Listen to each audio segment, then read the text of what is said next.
As part of their offensive to seize and occupy all of Gaza City, the Israeli military said today that over the last 2 days, they have struck some 150 targets in Gaza City with both airstrikes and artillery shelling. Now, at least some of those strikes has damaged the communications infrastructure in northern Gaza. We understand that mobile phone service as well as internet is down for many people, and that inability to communicate is making an already frightening and confusing situation much worse. We also understand that the pace of which people are fleeing Gaza City is increasing. The Israeli military says some 400,000 people have now left the city. That's out of a population of 1 million. Yesterday, along the only exit point, the only road from Gaza City to the south, we saw the roads completely choked with foot and vehicle traffic. And today, the Israeli military said they are opening a second exit route for people to flee Gaza City, and it will be open from today until Friday.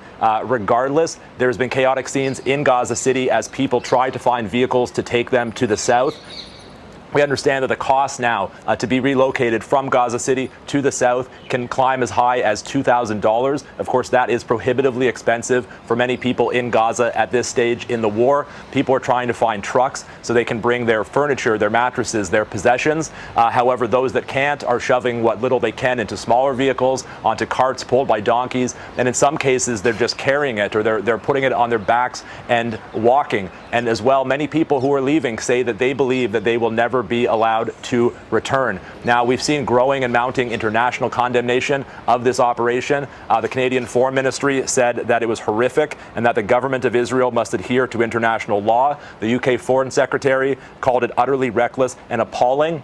And even Germany, a strong ally of Israel, called it completely the wrong approach. Now, meanwhile, the family members of the Israeli hostages held in captivity in Gaza are terrified by this offensive. They are very concerned that it will see their loved ones harmed. They are aware of reports that Hamas has moved the 20 living Israeli hostages up from the tunnels and are keeping them above ground and will put them in advance of the Israeli forces advancing in Gaza City, essentially as human shields. When this offensive began early on Tuesday morning, they flocked to the home of Israeli Prime Minister Benjamin Netanyahu in Jerusalem. They camped overnight in protest, and they said that they were going to set up a permanent protest camp. However, that ended yesterday night when police removed them one by one. However, they said that they will be back with further protests tonight. Blake Sifton, SABC News, Tel Aviv.